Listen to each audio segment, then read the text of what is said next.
Paz e graça, pastor Vailate, tudo bem com o senhor? Graça e paz, Heber. Graça e paz também aos nossos queridos telespectadores. Mais uma vez, muito obrigado pela gentileza do convite. É sempre uma alegria e uma honra retornar ao Vejam Só para discutir alguns assuntos bíblicos e teológicos nada espinhosos como este dessa noite. Obrigado, Heber. Ué, quem manda você saber muito? Pouquinho, né? Quer dizer, nós tentamos estudar um pouco e aquilo que conhecemos é pela graça de Deus, né? Uhum. Eu estava aqui na maquiagem, né? E aí a gente estava discutindo um tema que nós estamos pautar e a gente não consegue convidado. Perguntei a opinião lá pro Vailate, sim, na maquiagem. E ele de cabeça. Estou o texto em hebraico, como se eu entendesse alguma sílaba do que ele falou, né? Mas enfim, e já deu parecer, as diretrizes. Seja muito bem-vindo, reverendo. É uma alegria, viu, Heber? Muito obrigado pelo convite. Onde fica a Igreja Jaboque? Ela fica na Rua Costa Barros, número 1341, na Vila Alpina, em São Paulo, zona leste de São Paulo. Perto do crematório, né? Mais ou menos próximo do crematório. De lá para o crematório, coisa de uns 5 minutos de carro, é bem perto. Muito obrigado pela presença do senhor. E eu agradeço de maneira muito particular ao reverendo Daniel Piva, que depois de vários anos volta ao programa, né? Ele é ministro da Igreja Presbiteriana do Brasil e professor no Seminário Teológico da sua denominação, o José Manuel da Conceição. Paz e graça, reverendo Daniel, tudo bem com o senhor? Tudo bem, graças a Deus. Uma alegria poder estar aqui, retornar depois de algum tempo. Ótima oportunidade. Espero poder contribuir. O irmão está se dedicando exclusivamente ao seminário, né? Isso, exatamente. Quais são as disciplinas que o senhor ministra lá? Olha, eles tiveram a coragem de me dar várias, mas hebraico, inglês instrumental, hermenêutica, metodologia da pesquisa científica. Só isso? Só. Pois é. Então tá bom, né? Tá certo. Seja muito bem-vindo, reverendo. Obrigado por ter retornado. Amém. Muito obrigado. A gente vai assistir agora a matéria que o senhor Zeca, que deve ser aluno do reverendo Piva, preparou, e em seguida voltaremos com a opinião deles aqui no Vejam Só. Deus criou todas as coisas e a Bíblia relata que tudo era muito bom. Mas o pecado entrou no mundo e trouxe com ele a morte. É por isso que Deus então enviou ao povo um mandamento: não matarás, deixando claro que é proibido tirar a vida de alguém. Mas diante dessa proibição, imagino que aí na sua mente logo apareça a imagem da conquista da terra prometida pelo povo de Israel. Como conseguimos implicar Deus mandando matar todos os moradores dessa terra? Qual o sentido do mandamento não matarás diante de tantas matanças que são relatadas no Antigo Testamento? Será que existe então uma contradição na ordem de Deus? Primeiro não pode matar, depois manda o povo exterminar nações inteiras. Será que aconteceu alguma coisa? Para muitos estudiosos, existe uma clara diferença entre essas ordens de Deus. Ou seja, o mandamento do não matarás é uma ordem diferente daquela que é dada para exterminar as nações. Aliás, essas matanças seriam uma forma de juízo vindo da parte de Deus. Alguns teólogos até fazem uma analogia com o dia do juízo final, onde as nações serão todas julgadas. Porém, essa interpretação não é tão simples assim, já que muitas guerras atualmente são travadas em nome de Deus, trazendo a mesma justificativa. Esse é o juízo de Deus sobre os povos infiéis. Como podemos então interpretar o não matarás como um mandamento? Muitos afirmam que é uma maneira de dizer que é errado tirar a vida de alguém injustamente, já que Deus é o autor da vida. Só Ele tem o direito de tirá-la. E nós devemos trabalhar então como cooperadores para a manutenção da vida. Só que novamente caímos em alguns dilemas éticos que não são tão simples assim. Por exemplo, qual é o padrão de justiça usado para determinar que alguém deve morrer ou não? É um padrão humano ou um padrão divino? Por isso, apesar de parecer simples, nossa pergunta de hoje apresenta muitas dificuldades. Então, contamos com a ajuda de dois especialistas no tema. Fique ligado, o nosso debate do Vejam Só de hoje já está no ar. Bem, o tema de hoje é espinhoso. Nós trouxemos dois professores, dois eruditos, dois hebraístas, que obviamente dedicaram a sua vida para entender a palavra de Deus, sobretudo na Antiga Aliança. Um deles é o reverendo Daniel Piva, da Igreja Presbiteriana do Brasil, e professor de disciplinas do Antigo Testamento lá no Seminário Teológico Presbiteriano José Manuel da Conceição. Então, reverendo, na sua primeira fala, como é que o senhor entende essa contradição entre o mandamento de não matar e as várias ordens que Deus deu para exterminar os povos lá de Canaã? Bom, a primeira coisa que precisamos ver, como qualquer assunto aparentemente mais difícil na palavra, é não olharmos para o assunto diretamente, mas vermos de onde procede esse assunto, quem está falando. Então, se nós tivermos em mente que tanto uma coisa como outra foi Deus que determinou, então isso já nos garante a autoridade que precisamos.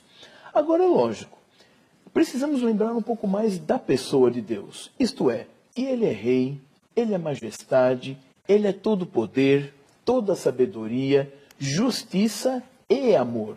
E às vezes nós costumamos falar o binômio justiça-amor com a preposição adversativa, mas, né? Como alguém é justo, mas também é amor. Não, nós entendemos que Ele é justo e amor. Elas não estão em oposição. Nós, na nossa limitação humana, é que temos muita dificuldade de conciliar isso no nosso próprio ser, então transmitimos toda essa dificuldade para entender no ser de Deus também. Então, uma vez que fica claro que Ele é Senhor, justo, sábio e amor, isso conforta o nosso coração e isso começa a assentar as coisas na nossa mente. E temos muito mais do que isso. Isso é uma primeira etapa.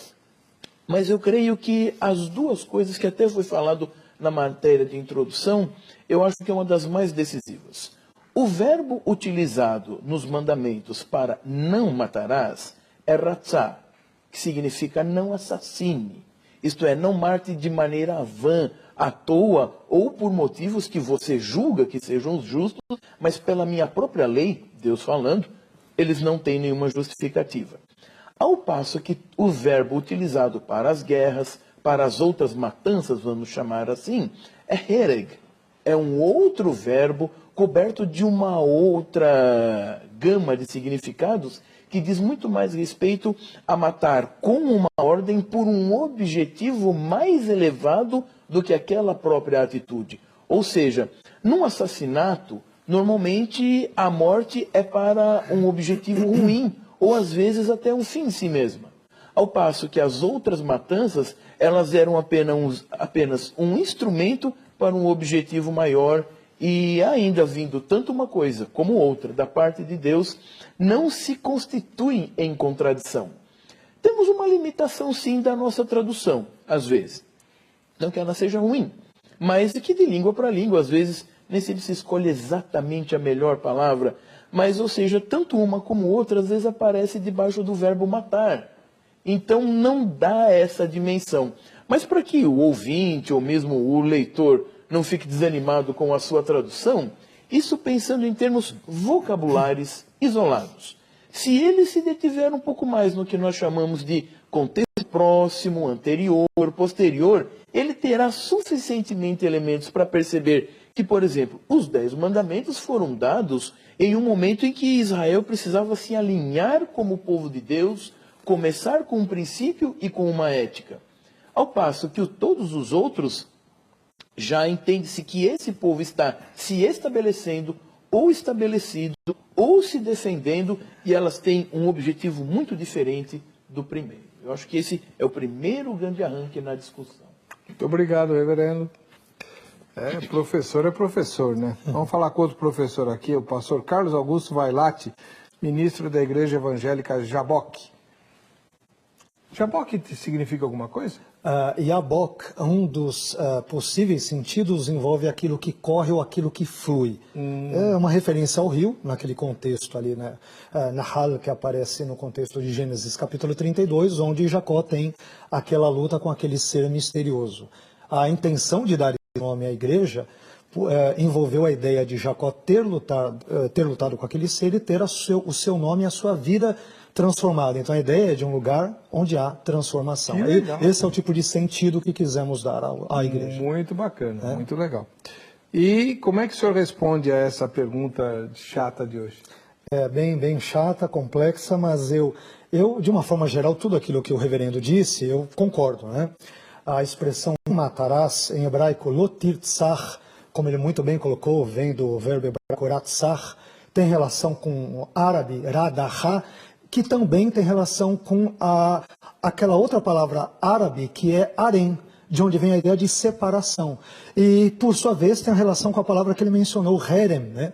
O herem é aquela palavra que, quando nós vemos no contexto da conquista de Canaã, é uma palavra que ela tem tanto o sentido de anatematizar ou o sentido também de você consagrar algo a Deus. Só que quando nós falamos de Êxodo 20, 17 ou Deuteronômio 5, também, né, nesse contexto todo, né, Êxodo 20, 13 e Deuteronômio 5, 17, nós vemos uma referência a não assassinar ou a não matar a vida de uma forma injustificada. O reverendo colocou isso muito bem, né?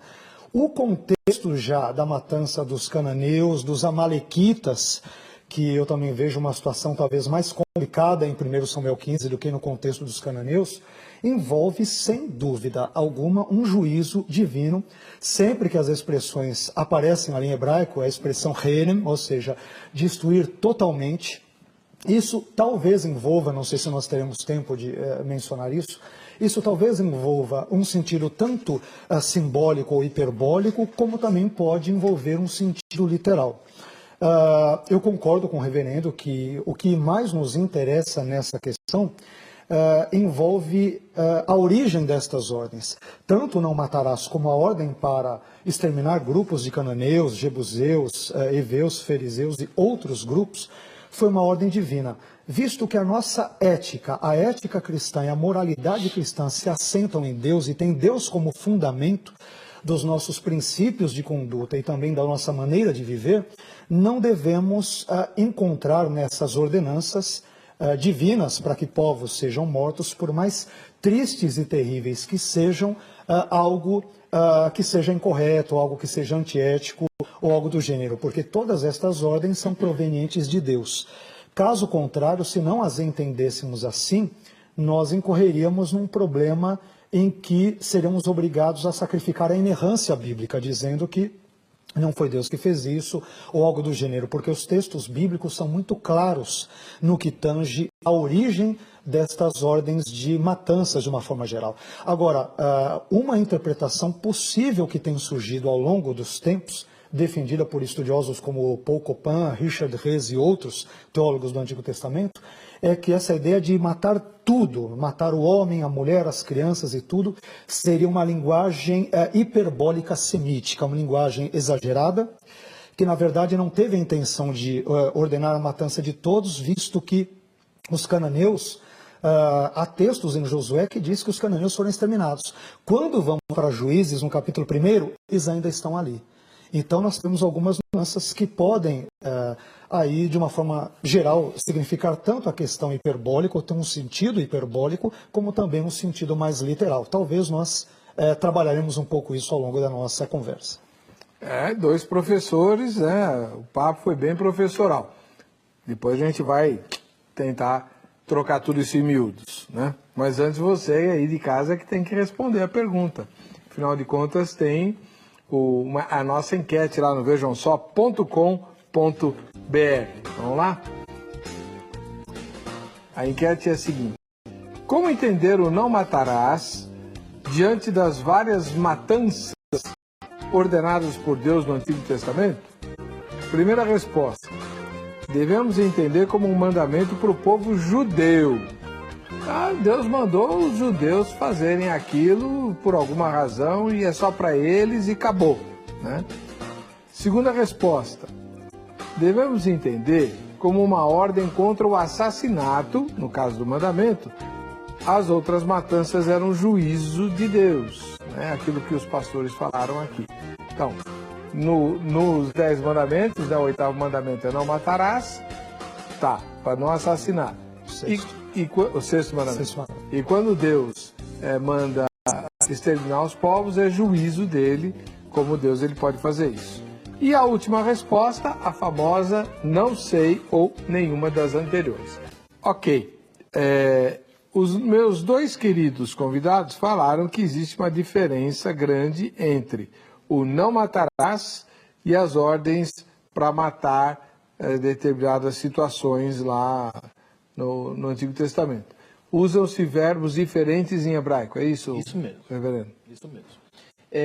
E nós temos um princípio gramatical, linguístico, de que se um texto ou vários textos têm diferentes palavras para um mesmo tema, isso é intencional. O autor quis, de fato, fazer assim para mostrar que uma coisa está ligada a um determinado aspecto e o outro está dando uma outra nuance. Nós não podemos ser simplistas, primeiro porque é a revelação de Deus. Então, é um texto perfeito. Segundo, porque foram pessoas capacitadas que escreveram.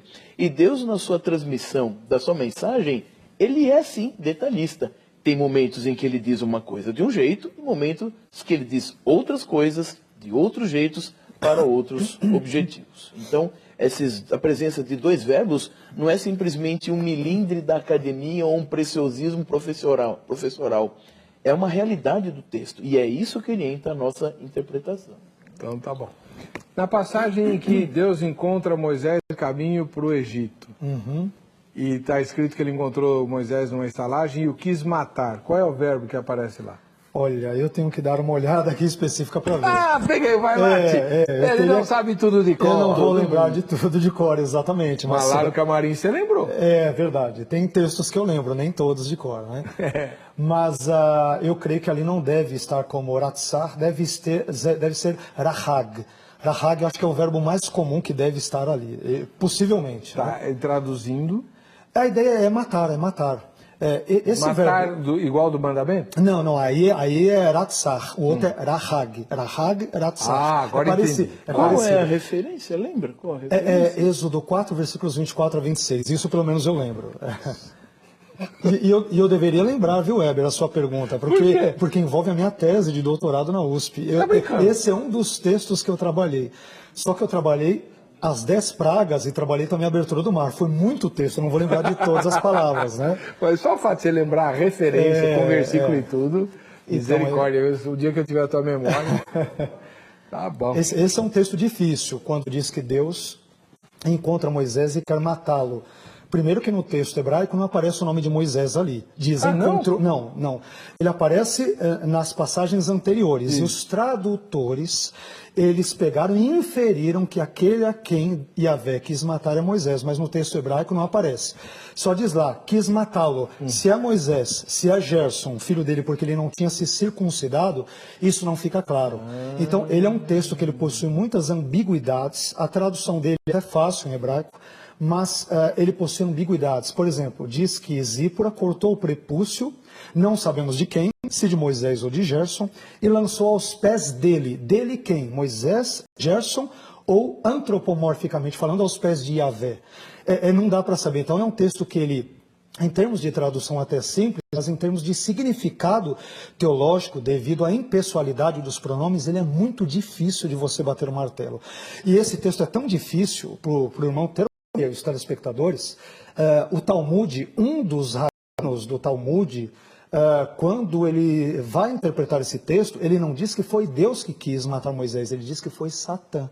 Porque seria estranho o próprio Yahvé, que chamara Moisés no capítulo 3, no capítulo 4 já querer matá-lo. Como no Antigo Testamento você não tem aquela figura do mal plenamente desenvolvida, eu já comentei isso em alguns contextos aqui, a figura de Satanás ele é tardia na Bíblia.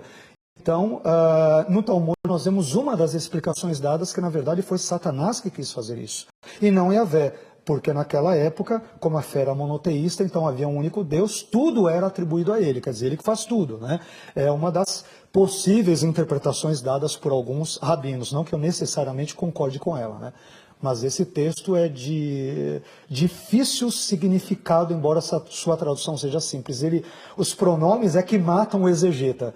Aí as pessoas são obrigadas a imaginar. Foi Moisés, foi Gerson, foi Yahvé, foi esse, foi aquele. Aí dá pano para manga.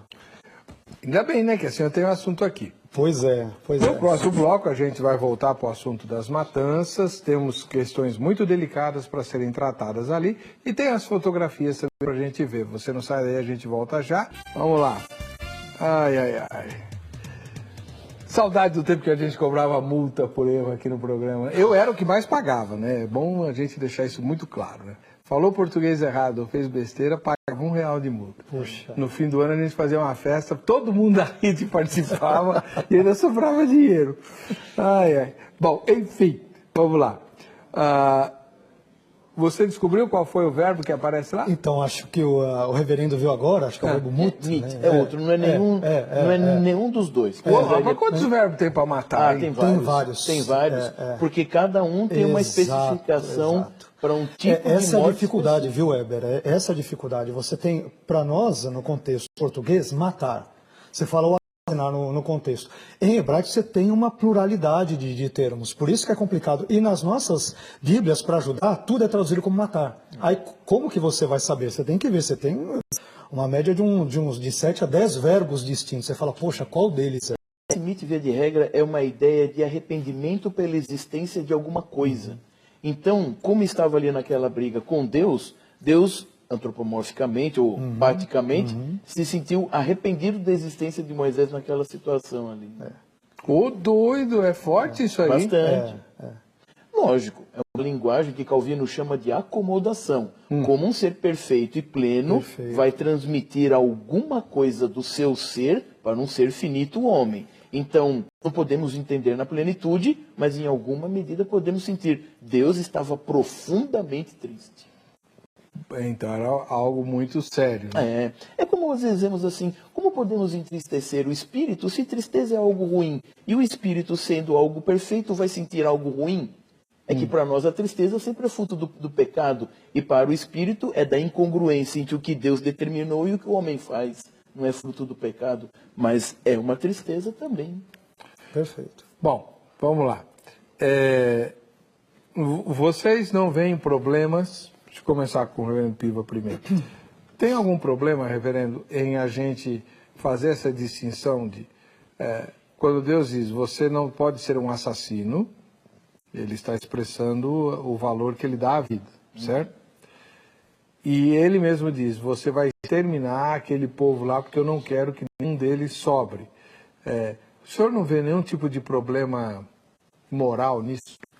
Se formos olhar pela atual moral do homem, sim, há todo problema e incongruência. Por isso, a minha fala inicial, que é base para qualquer coisa, é entender que vem de Deus, o ser perfeito, sábio e amor. Então, nesta ideia de fazer a limpeza dos povos, ao invés de parecer que ele vai contra justamente a vida que ele tanto preza, ele justamente está preservando a vida, porque aqueles povos, com a sua maneira de ser e a sua idolatria, impediriam que a sua majestade, a sua benevolência, que deveria ser manifesta através do povo de Israel, pudesse ser feito. Então, por assim dizer, ele está fazendo uma verdadeira faxina, vamos dizer assim. E interessante que, à luz do que nós temos como certo, ético e justo, isso só piora. Não melhora nada, não é? Mas eu acho que vale a pena, talvez nós fazermos uma diferenciação, por exemplo, do que você encontra em Deuteronômio 20, de 10 a 15, aonde você vê que existe sempre a preservação da vida. Porque ali é dito no versículo 10, quando te aproximares de alguma cidade para pelejar contra ela, oferece-lhes a paz. Ou seja, havia oportunidade de paz, a menos que daqueles povos... Então veja, não era todos os povos e todas as cidades. Algumas cidades de alguns povos. No 16, porém, da cidade destas nações que o Senhor teu Deus te dá em herança, não deixarás com vida tudo que tem fôlego. Ou seja, se fosse uma cidade apenas de passagem e a cidade estivesse no caminho, eles pediriam passagem. Se ela deu, passe tranquilamente. Se não, se opôs à vontade de Deus. Então, você peleja contra ela e ainda assim não é para extinguir, porque ela está de passagem. Agora, quando você chegasse na terra que é a sua, aí sim, não há pedido, não há mudança, não há variação. E eu acho que duas coisas são bem importantes para destacarmos. Primeiro, que poucos crentes lembram: Israel, para a própria tristeza do povo e do coração de Deus, nunca conquistou a terra na sua plenitude. Ou seja, o que eles deveriam fazer, eles não fizeram. Seja na conquista, e de alguns povos, ou preservavam alguns, daí aquela ideia do cananeu, muitos continuarem vivos, porque foram preservados indevidamente, ou quando se preservava, não se preservava a vida, até talvez numa ideia de que eles eram melhores do que os outros povos, se matava mesmo, isso não procede de Deus, era a ideia do povo, eles preservavam algumas coisas dos ídolos, costumes e coisas assim, e sofriam por causa disso. Então, se Deus está determinando para se fazer uma limpeza, o homem não dá opinião no que, no como e em que medida. Simplesmente faz a limpeza. Então, eu acho que esse é um ponto bastante marcante. Isso, ainda mais quando falamos de herança e lembramos que alguém poderia dizer assim: mas com tanta terra naquela época, com tanto lugar bom, ótimo para se morar, por que eles tinham que ir aí? Deixa aqueles povos, coitados deles lá, e Deus mandasse para um outro lugar que manasse leite e mel. Ele é Senhor, Criador, poderia fazer isso em qualquer lugar. Pois é, Deus não segue a nossa agenda. Deus não segue o que nós julgamos ser melhor, desde o Éden até aqui. Então, era aquela terra que havia sido prometida a Abraão. Por assim dizer, historicamente, aqueles povos não tinham nada que estar naquele lugar. Eles eram, por assim dizer, invasores.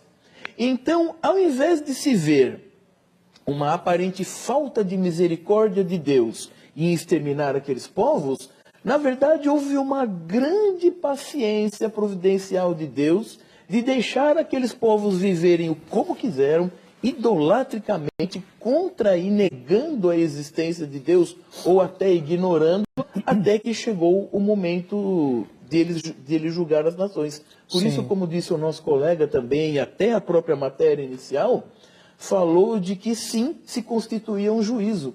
Isto é, Deus estava fazendo várias coisas ao mesmo tempo. O foco não é o homem, o foco é Deus. O foco é Deus e o seu povo ele preserva, e as nações que não o aceitam e não têm compromisso com ele, ele elimina para mostrar como ele precisa prevalecer na terra.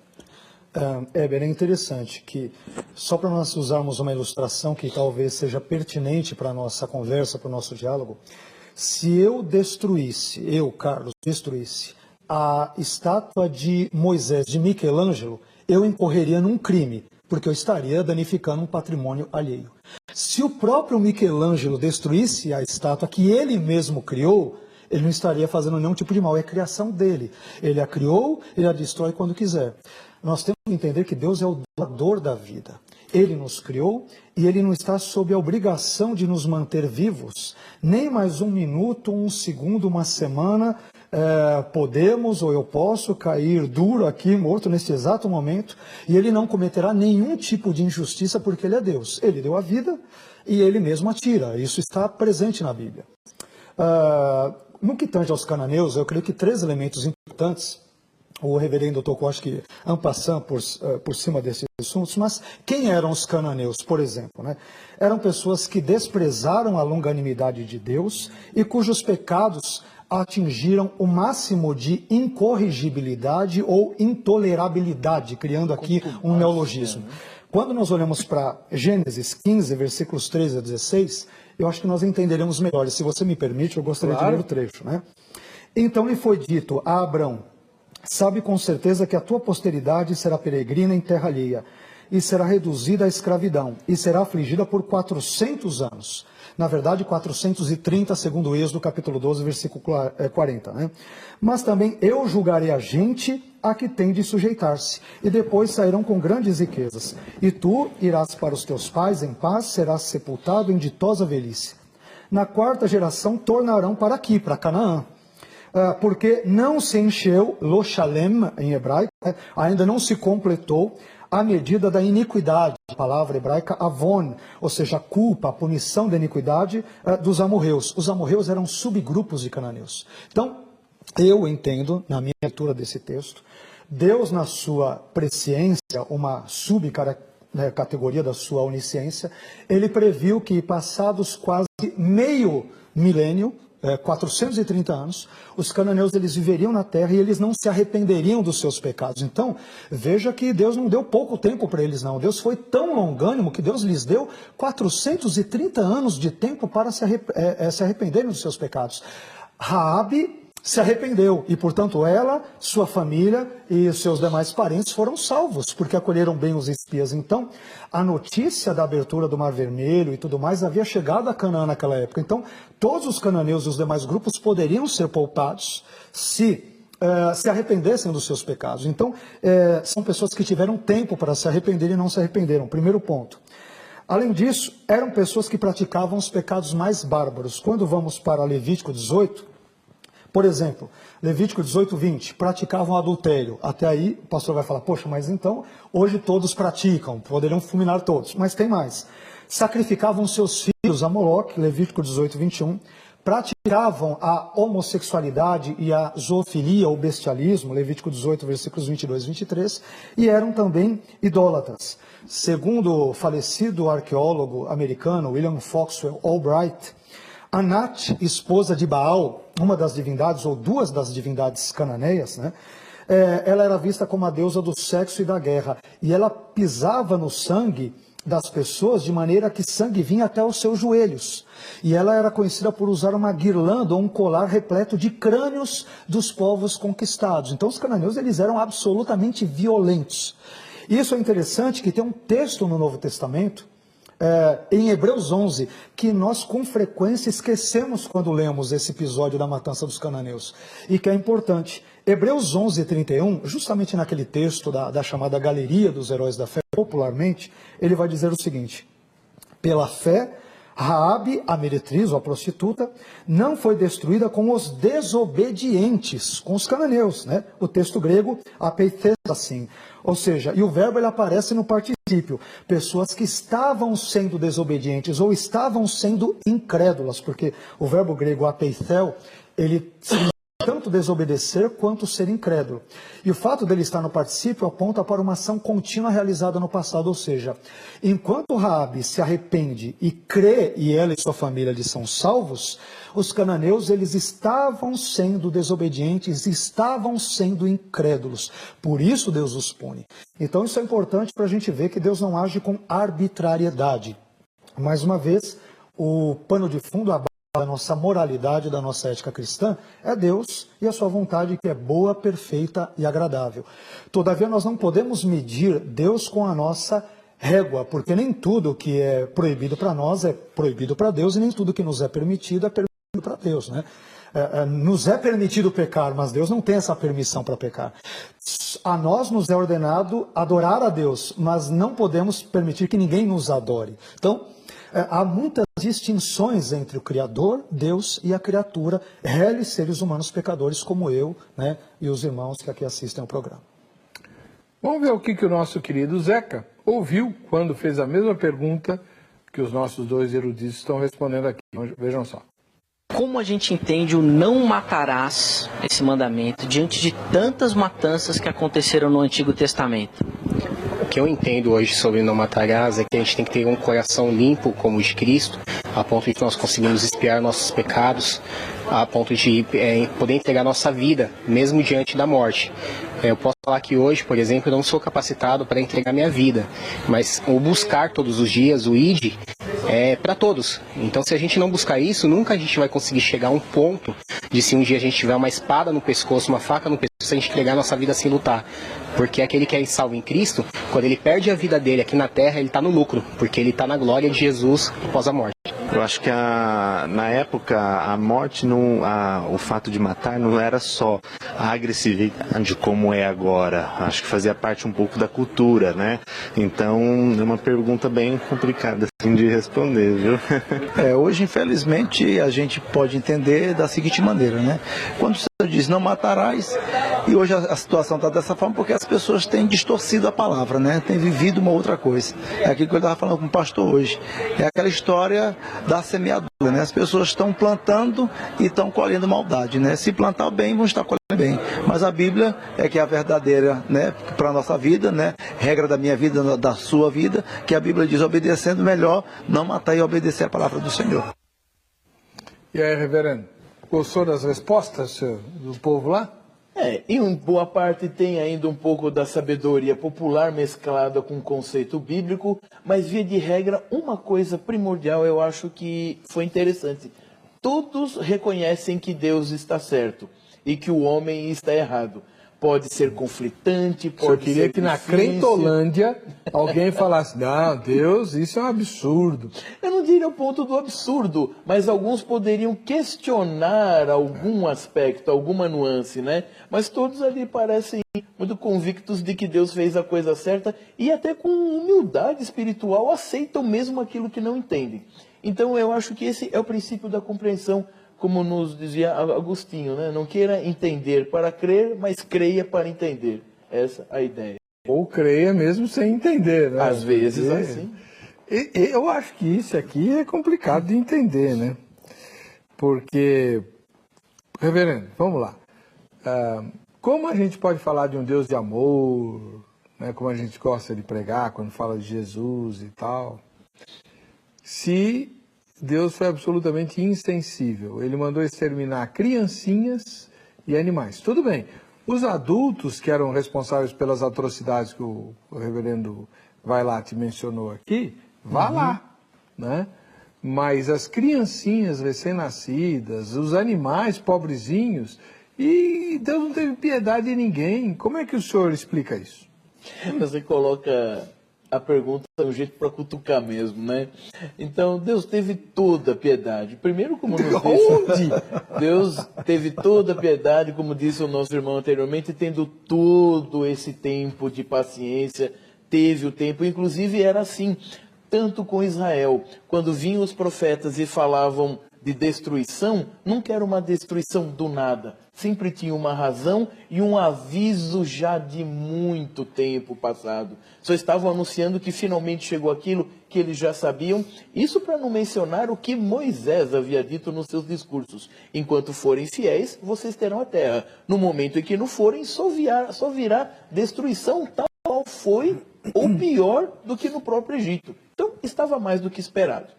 Agora, esse é um princípio como Deus trabalha. Nós notamos isso no Antigo Testamento. Agora, especificamente nessa questão, e você colocou bem, nos toca muito.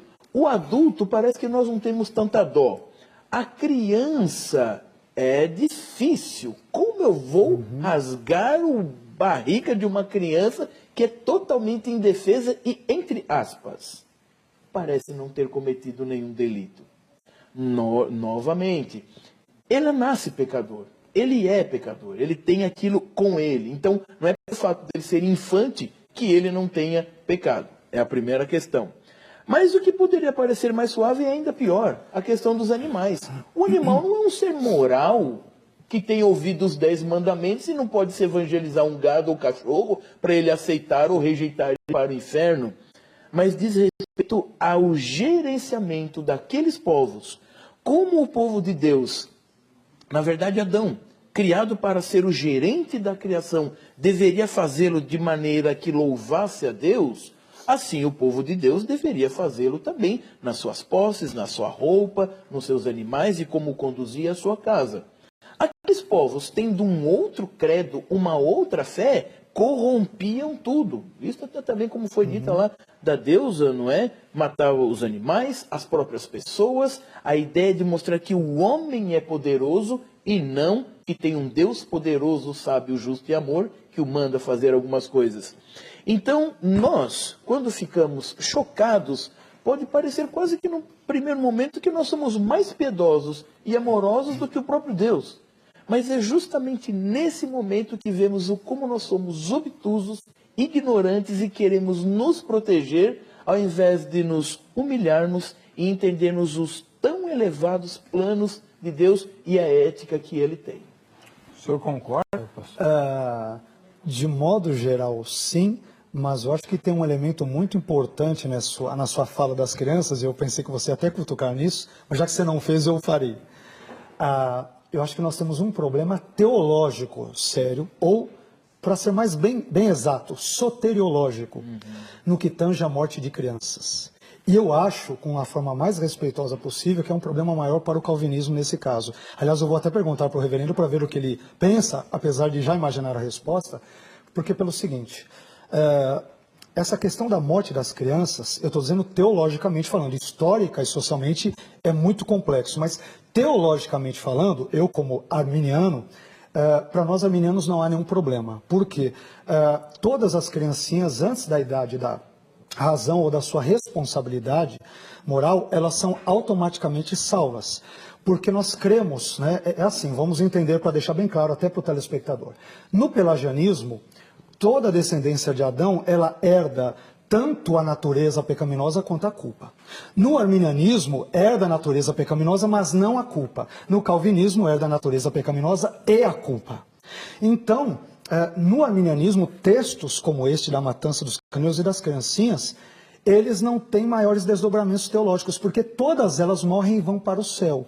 Agora, no calvinismo, eu acho que você tem, né, e eu ia perguntar para o reverendo como ele vê isso, um problema mais sério, porque se eu entendo que a eleição é incondicional, e que, portanto, entre todas as multidões de criancinhas, algumas eram eleitas incondicionalmente, algumas não, segue-se que muitas delas foram para o inferno. E no arminianismo todas foram para o céu. Quer dizer, esse texto da matança das criancinhas, teologicamente falando, ele não tem nenhum tipo de problema.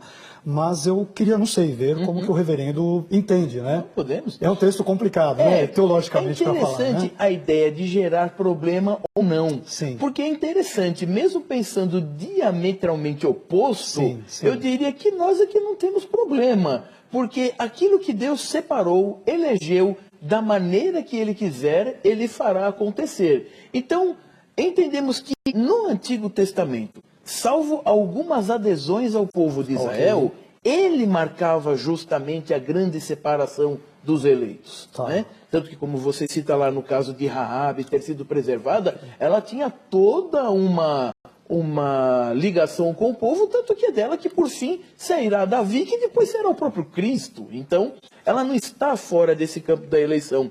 Então, para nós, os calvinistas, também ficamos tremendamente tranquilos. Se ali, vamos supor que houvesse, ela teria a sua salvação. Mas certamente você encontrará, na grande maior parte dos calvinistas, entenderão de que todo aquele povo representava um povo rebelde, portanto não eleito, nós podemos dizer assim. Inclusive, nós não entendemos que a questão da eleição ela é própria do Novo Testamento. Ela só foi sistematizada, colocada de maneira mais ampla por causa da morte de Cristo no Novo Testamento. Mas ela está presente na eternidade. Então, nós temos o problema humano. Parece que calvinista tem sangue de barata, né? Mas não é não. Nós ficamos muito tristes. Eu me lembro muito bem quando eu fui pregar na minha igreja sobre a tomada de Jericó e não tinha jeito. Estava no texto, eu tenho de pregar. Que não teria que matar, inclusive, criancinhas. E eu esbarrei exatamente nesse problema teológico e mostrei a posição calvinista. Então, nós ficamos contristados porque foi preciso ser assim. Mas nós estamos tranquilos porque a eleição está acima de qualquer coisa, inclusive ela não diz respeito à idade. Só para encerrarmos isso e não ficar nenhuma espécie de coisa em aberto, a eleição incondicional não elimina os meios históricos pelos quais Deus vai chegar até aquela pessoa que ele elegeu. Tanto que a nossa crença sistematizada entende, se alguém é eleito, de alguma maneira será alcançado pelo Evangelho em tempo de maneira ordinária. É assim que entendemos. Bom, teologicamente, isso pode ser respondido com toda essa clareza ou indagado com toda a força como o pastor Vailate fez. Porém, quando você traz isso para a vida prática, as coisas não ficam tão boas. Você quer ver um exemplo? Nós vamos explorar isso no próximo bloco. Ah, Deus é soberano, Ele determinou e está acabado. Pois bem, os árabes alegam exatamente a mesmíssima coisa para exterminar de forma extremamente sangrenta e cruel criancinhas e povos nos dias de hoje diante dos nossos olhos. Nós vemos com a mesma naturalidade? Já, não vejam só. Muito bem, vamos lá. A questão é, pastor Carlos Augusto Vailate, o senhor citou árabe aí no primeiro bloco e tal, parentesco dos idiomas. Os radicais muçulmanos, né, todos obviamente, mas os muçulmanos extremados, usam a mesma argumentação do reverendo Piva para justificar as matanças absurdas que eles fazem mundo afora. Por que os árabes não podem e os hebreus puderam? Excelente pergunta. Para nós entendermos isso, nós temos que entender, pelo menos a base, o fundamento da fé árabe e o fundamento da fé judaico-cristã. O Alcorão, ele tem mais ou menos o mesmo tamanho do Novo Testamento, né? Ou seja, 1/3 do Antigo Testamento. E o Alcorão traz muitas citações, tanto do Antigo Testamento quanto do Novo Testamento. Só que quando nós vemos o Alcorão, Heber, em pelo menos 3 passagens, eu até cheguei a pensar em trazê-las, pena que eu não trouxe aqui. Mas a questão é que o Alcorão, ele ordena que a fé muçulmana ela seja imposta nos povos que não têm essa fé. Inclusive, há uma divisão no contexto muçulmano entre um mundo, que é o mundo da guerra, esse é o mundo dos povos não conquistados pelo islamismo, e o mundo dos fiéis. Então, todos aqueles que não creem em Maomé, não creem em Alá, não creem no Alcorão, eles pertencem ao mundo em guerra e, portanto, devem ser conquistados, mesmo que para isto exija-se a força. Então, isso é bem diferente do texto, ou de alguns textos que nós citamos aqui por alto, né, não acabamos lendo de uma forma geral, mas Josué capítulo 6, capítulo 7, Josué capítulo 10, 1 Samuel capítulo 15, quanto aos amalequitas. Estas são situações esporádicas, pontuais, e um detalhe, Deus não quis impor goela abaixo a fé judaica ou cristã nos povos, como os muçulmanos querem fazer. Ele os puniu por causa do seu pecado, é diferente. Então há uma ação de juízo. Não é, por exemplo, que os muçulmanos radicais fazem.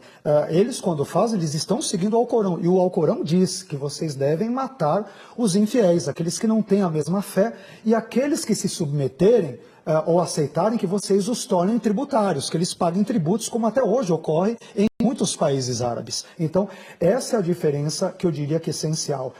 O Alá do Alcorão, ele não é o mesmo que o Yahvé do Antigo Testamento, ou Deus do Antigo e Novo Testamento.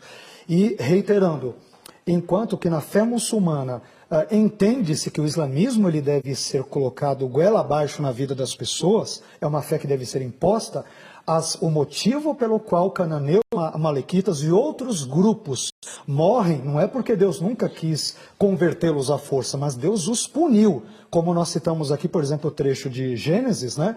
Deus deu prazo de 400 e poucos anos. Deus não os pune ali, ou mata aqueles grupos de cananeus, perizeus, heveus e outros, porque não tinha uma fé judaica, uma fé monoteísta. Deus os pune por todos os pecados que eles faziam, porque tiveram séculos para se arrepender e não se arrependeram, porque como lemos em Hebreus capítulo 11, versículo 31, os cananeus eles estavam sendo desobedientes, incrédulos, e o verbo grego aponta para uma ação contínua realizada no passado. Então Deus os puniu por causa da sua justiça. Ele não quis impor a fé goela abaixo neles, como o Alcorão ordena que os árabes e os muçulmanos o façam. Então, eu diria que há um grandioso distanciamento, um abismo entre o Alá do Alcorão e o Yahvé, o Deus das Escrituras do Antigo e do Novo Testamento. Como é que o senhor vê isso, reverendo? Não, eu entendo assim também, e lógico, é impossível que uma pessoa só esgote todos os aspectos, mas até em boa parte, aproveitando, a ideia também do Alcorão e do islamismo, apesar de haver um Alá, é muito interessante. Faça as coisas por causa de Alá, mas o foco é muito mais horizontal, nas questões de como os homens lidam com os homens, tanto que eles mesmos não têm sequer certeza da sua fé e de que serão efetivamente salvos ou não. Eles fazem tudo procurando fazer o máximo de coisas para aumentar a chance de serem salvos. Então, até mesmo uma obediência a uma coisa desse nível. Ao passo que no Antigo Testamento e Novo Testamento, para Yahvé, o Deus que nós conhecemos, ele visa tudo para a sua glória. Os homens são os instrumentos de Deus para a sua glória. Então, por exemplo, o fatalismo do islamismo, Maktub, está escrito, simplesmente foi assim. Não há sequer a ideia de se perguntar, mas por quê? E diferentemente até do que muitos cristãos pensam, até mesmo nessas coisas não há problema em você perguntar por quê. Porque a resposta está lá, para a glória de Deus, para que o pecado e o pecador seja punido, para aquele que não é melhor do que ninguém, mas se rendeu ao Deus, se converteu, tem a sua salvação assegurada. Então, o propósito, o método e a própria ética da realização são bastante diferentes. Embora, numa análise superficial, tenhamos de reconhecer, é parecido. Matou daqui, matou ali. Mas nós estamos num programa justamente para sairmos dessa superfície e mostrarmos os detalhes que estão ali por baixo. Tá, agora vamos lá. Outra pergunta que a gente... Se Deus queria punir aqueles povos, se era juízo de Deus, né? Por que Deus simplesmente não exterminou com uma peste? Por que tinha que usar os hebreus para fazer isso? A espada dos hebreus. Isso aqui, né? Esse é o calcanhar de Aquiles dessa colocação aí. Você tem toda a razão. Esta é a situação mais complicada. Agora, entendamos que Deus usa os israelitas como instrumento de punição dos cananeus e dos subgrupos de cananeus e dos amalequitas e vários outros grupos. Ele não os usa unilateralmente. Basta lermos Isaías, Jeremias, Ezequiel e os demais textos proféticos, que nós veremos que quando Israel pisou na bola, houve também um cativeiro assírio, em 722. Quando Judá, o reino do sul, também pecou, foram levados para a Babilônia, em 587 e 586. Quer dizer, o mesmo Deus que de forma equânime, justa e adequada pune os cananeus e os amalequitas por meio de Israel,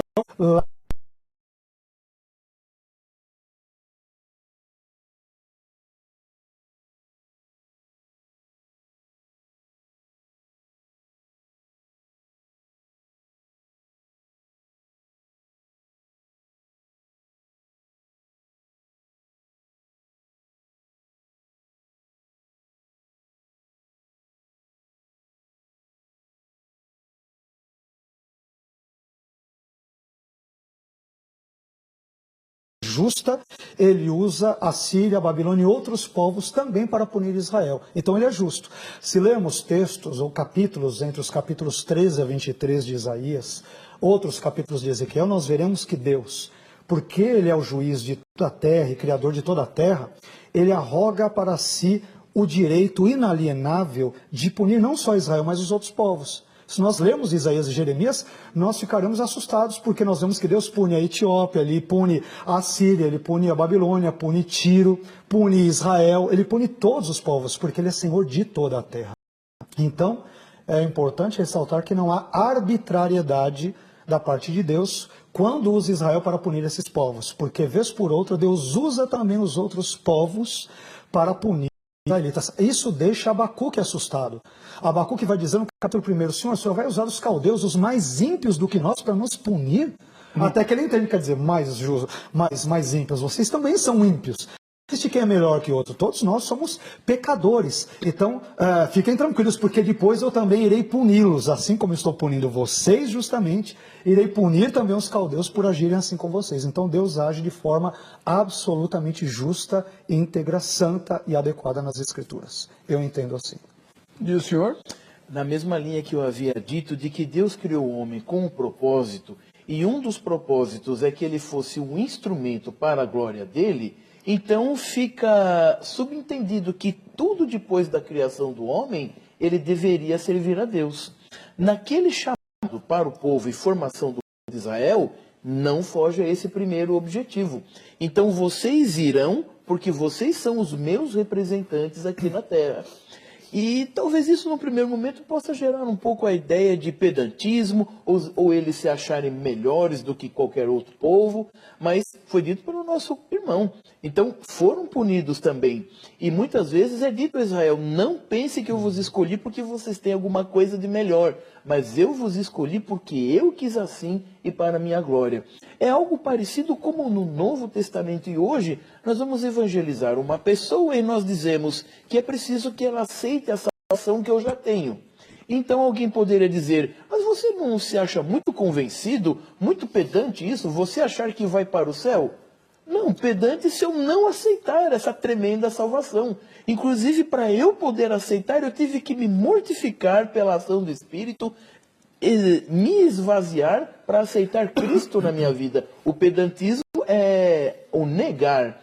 Então, Israel era realmente a mão de Deus agindo para purificar a terra e, como foi dito, sempre dando a oportunidade. Nunca houve uma destruição pelo prazer de destruir, como se isso houvesse na pessoa de Deus. Não deve haver em nós, porque não há na pessoa de Deus. Inclusive, por isso, o não assassinar. Nada justifica o assassinato.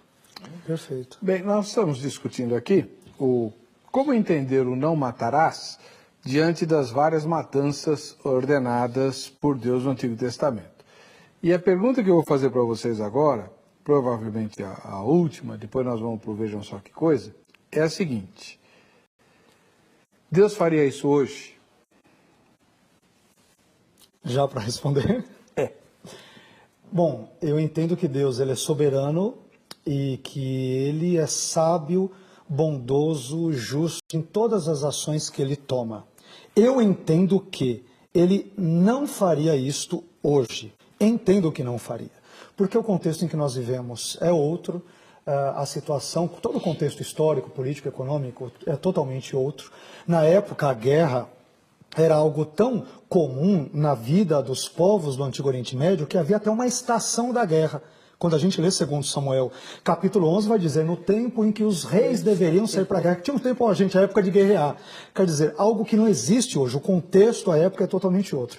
Agora, eu entendo que Deus ele é todo sábio nos seus planos, justo, correto e adequado. Agora, só um adendo, se você me permite, Heber, para nós não acharmos que o Deus do Antigo Testamento é aquele Deus malvado e o Deus do Novo ele é bondoso na face de Jesus, como Marcião, por exemplo, ensinou, quer dizer, o Deus do Antigo Testamento é um demônio e o Deus do Novo Testamento na face de Jesus é bondoso. O juízo final fará a matança dos cananeus se tornar brincadeira de criança. Já pensou pessoas sofrerem a eternidade toda porque não aceitaram a Cristo como Senhor e Salvador, foram desobedientes a Deus? Quer dizer, a matança dos cananeus se tornará uma canção de ninar diante do juízo final. Então, o mesmo Deus que ele ama, mas também é justo no Antigo Testamento, ele também ama e é justo no Novo Testamento. Aliás, Jesus, na sua primeira vinda, ele vem para salvar as pessoas, vem para amá-las, sem dúvida, mas na sua segunda vinda ele voltará como um juiz para julgar. Se nós duvidarmos disso, basta lermos Apocalipse capítulo 19. Quer dizer, ali a situação será muito triste, infinitamente pior do que a morte física que foi imposta a estes povos, e de forma justa. Quer dizer, será imposta uma penalidade que tem características eternas. Então a matança dos cananeus, ela não chega nem perto daquilo que ocorrerá no juízo final. Então o mesmo Deus de amor e justiça do Antigo Testamento é o mesmo Deus de amor e justiça do Novo na face de Jesus Cristo. Deus faria isso hoje, reverendo? Olha, é difícil dizer o que Deus faria ou não faria, porque seria a criatura dizendo o que o Criador vai fazer. Mas eu creio que com boa segurança, com base bíblica, e essa é a nossa única base, nós podemos dizer que não, ele não faria, por uma razão simples.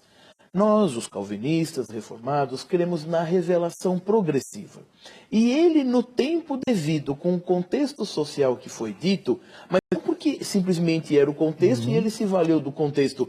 Ele fez o contexto para que então ele agisse daquela forma revelacional, de fato, mostrando que aqueles primeiros juízos apontavam para um juízo muito maior, final e eterno. Então, nesse sentido, essa época já passou. Agora é o tempo aceitável da salvação, não, lá também era, obviamente, mas agora a maneira com que as coisas acontecem são outras, não será mais por isso. E mesmo na época em que acontece, fica claro de que não era o ideal.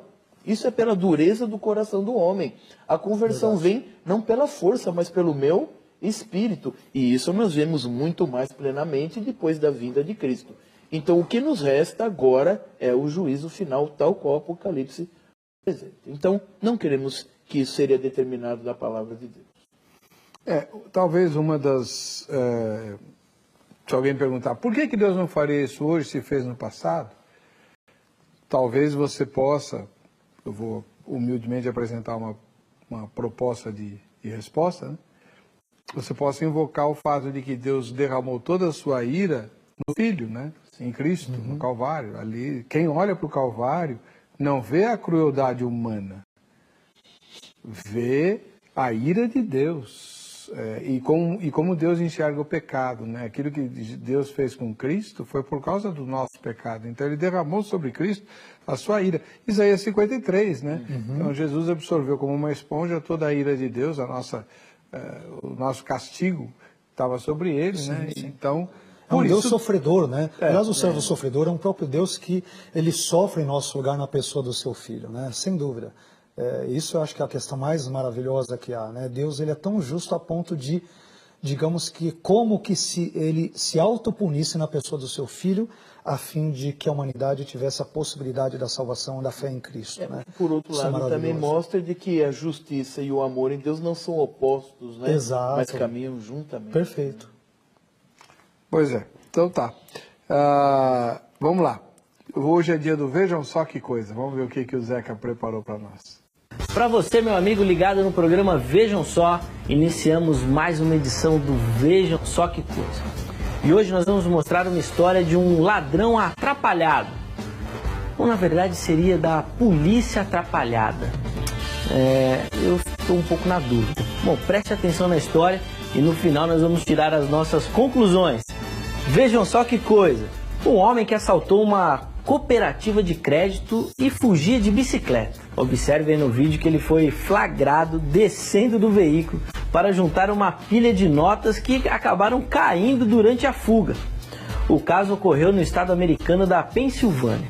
E a polícia divulgou o vídeo de uma câmera de segurança que mostram as notas caindo do bolso do assaltante. Ele para a bicicleta e junta rapidamente as notas que estavam no chão, meio molhadas pela chuva. Depois segue a sua fuga. Agora, um detalhe muito importante. Os policiais ainda estão em busca de informações para identificar o homem. Agora eu te pergunto, se um ladrão todo atrapalhado desse está dando um baile na polícia, o que a gente pode falar dos policiais? Brincadeira, né? É cada história que aparece que até parece mentira. E falando nisso, é esse tipo de história que você pode compartilhar aqui conosco. Ou de repente uma outra que você tem aí. Fique à vontade, nosso quadro é bem eclético. O importante é participar. E você já sabe como, né? O endereço do nosso Facebook já está na sua tela. Corra lá e participe. Vou ficar esperando a sua contribuição, tá bom? Por hoje é só. Mas rapidinho a gente está de volta. Um abraço e até a próxima. Olha, eu tenho a solução para esse ladrão aí, né? Ele tem que vir aqui para o Brasil aprender lá com o homem de confiança do Temer, que a mala com os 500 mil reais lá, nem a mala acharam, sumiu a mala, verdade. Desapareceu, né? Então o cara vai levar dinheiro no bolso, tenha santa paciência, vem aqui fazer um estágio, meu amigo, aí você vai ver. Em Brasília tem uns que são PhDs nisso. Opa, daí, né? São PhDs nisso. Não tenha dúvida alguma. Bom, nós discutimos hoje um tema difícil, né? E delicado, e eu espero ter tirado a dúvida de muita gente. Mas caso isso não tenha acontecido, se você ainda quiser tirar alguma dúvida, nós temos o contato tanto do reverendo Daniel Piva, ministro da Igreja Presbiteriana do Brasil, e professor lá no Seminário Teológico Presbiteriano José Manuel da Conceição, quanto do pastor Carlos Augusto Vailate, da Igreja Evangélica Jaboque, no site do programa. Você entra lá no vejamsó.com.br, na aba Convidados, você tem o contato deles para você encaminhar seus e-mails, tirar suas dúvidas, fazer convites, eles aceitam convites para fazer palestras, e aí vão à sua igreja, né? E vai ser uma bênção, tá bom? Vamos ver quem ganhou o presente da Agrade, quem que foi? Milton Bispo de Cotia, aqui na Grande São Paulo. Valeu, ô Milton, Deus abençoe você. A gente vai se encontrar no próximo, vejam só.